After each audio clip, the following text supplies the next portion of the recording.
A união entre arraiais próximos teve papel determinante no processo de ocupação destes vales e montanhas.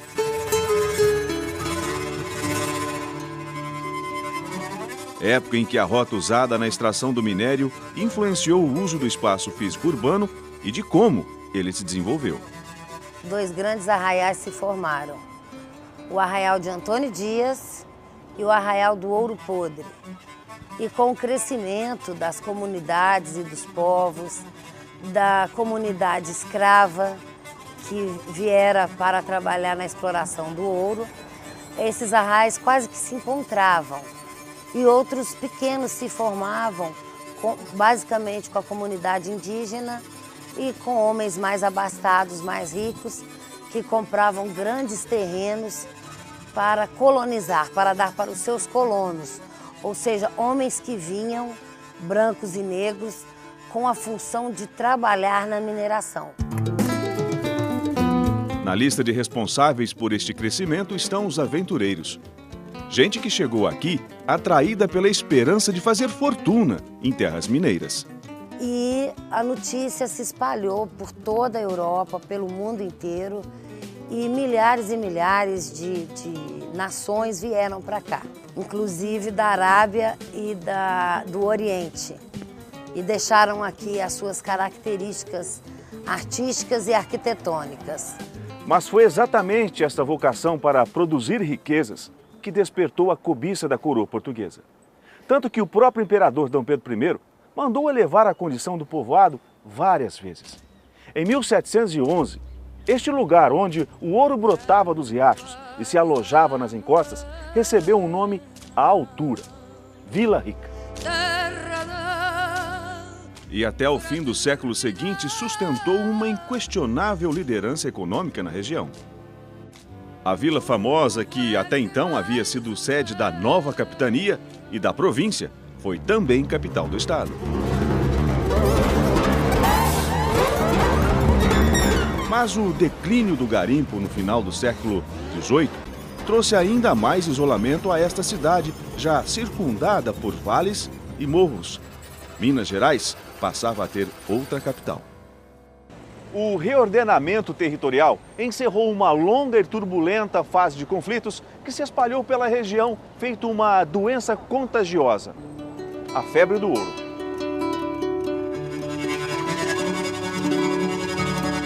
Se nem tudo que reluz é ouro, também é verdade que onde há ouro, tem conflito.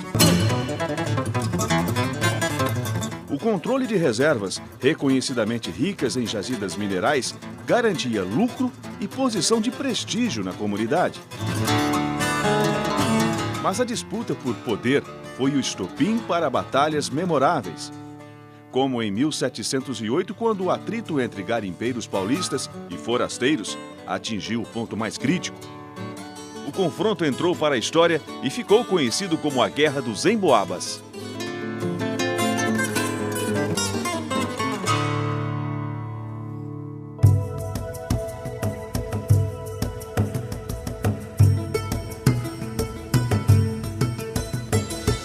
A maior referência que tanto exploradores quanto colonos podiam ter na época é exatamente a mesma que se tem nos dias de hoje.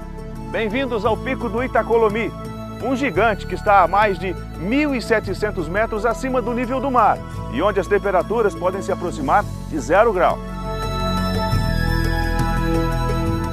O encanto natural do lugar foi costurado em versos e prosas. Algumas linhas do hino de Ouro Preto foram dedicadas a reproduzir esta enigmática paisagem coberta por uma cortina de névoa.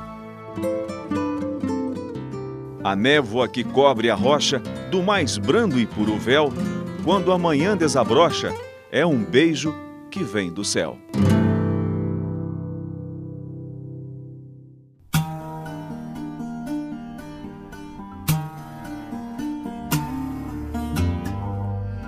Conspiração, traição e morte.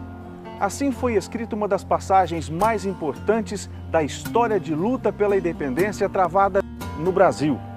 Um movimento que nasceu aqui e que fez os ideais de liberdade tremularem no ponto mais alto.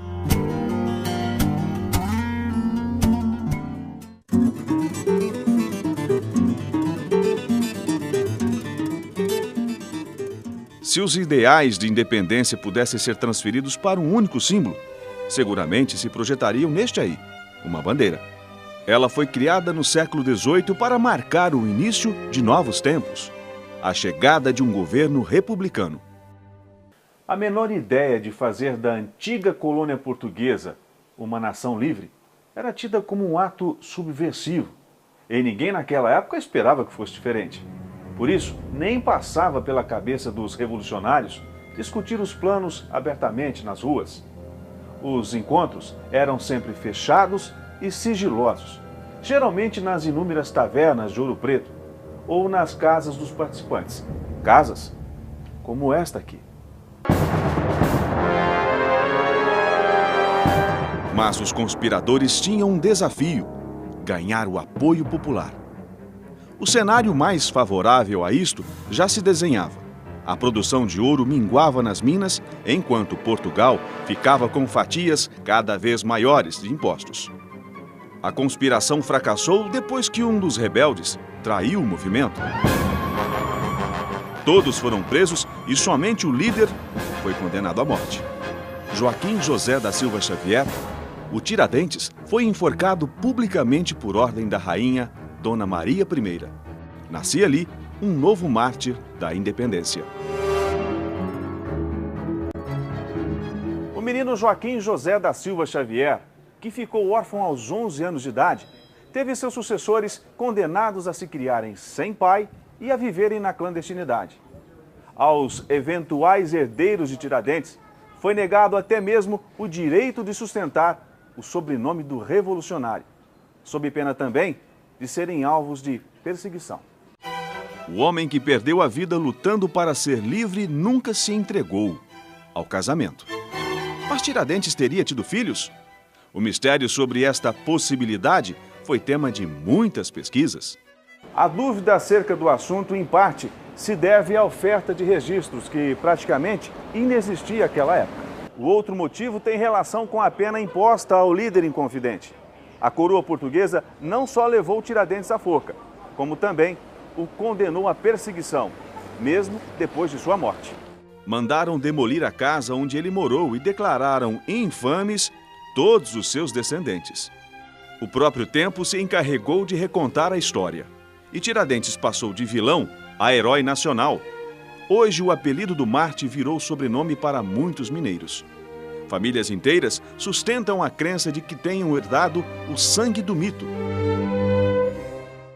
A extração de pedras preciosas acompanhou as mudanças, e há muito tempo os garimpeiros da região vêm se deixando atrair por uma nova joia.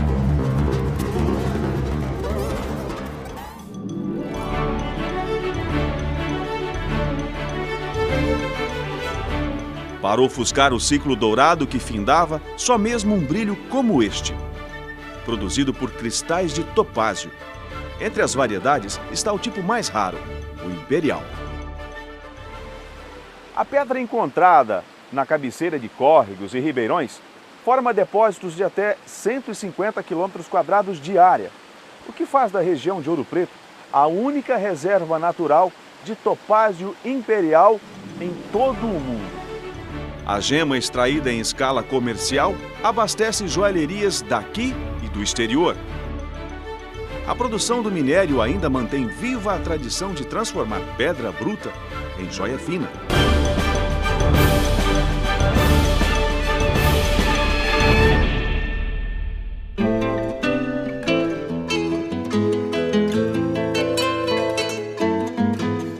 As mãos dos artesãos também conferem valor a materiais não tão nobres, como madeiras, metais e a pedra-sabão.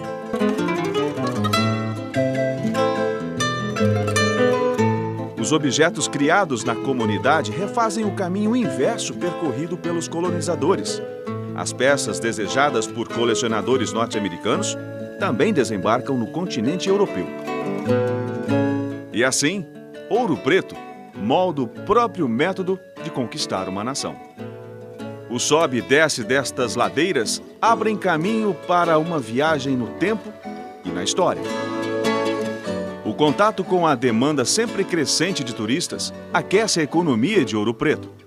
Mas que ninguém se iluda, até os moradores contemporâneos seguem os costumes dos mais antigos na hora de decidir como gastar o que ganham. Investimentos em projetos de modernização são vistos por muita gente como uma ameaça à estrutura que sustenta de pé este elegante conjunto arquitetônico.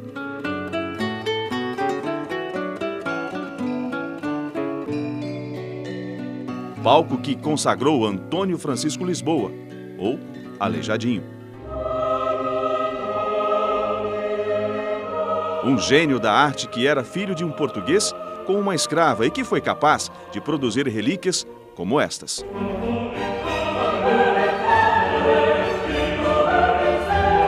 Os 12 Profetas, obras esculpidas em pedra-sabão. Nenhuma outra cidade brasileira acumulou tantas riquezas artísticas, históricas e culturais quanto Ouro Preto. Ali surgiu um dos mais importantes movimentos culturais do Brasil colonial. A arquitetura e escultura foram grandemente influenciados e desenvolvidos. Podemos citar o mestre Valentim na pintura, Aleijadinho na escultura, Cláudio Manuel da Costa, Alvarenga Peixoto na literatura.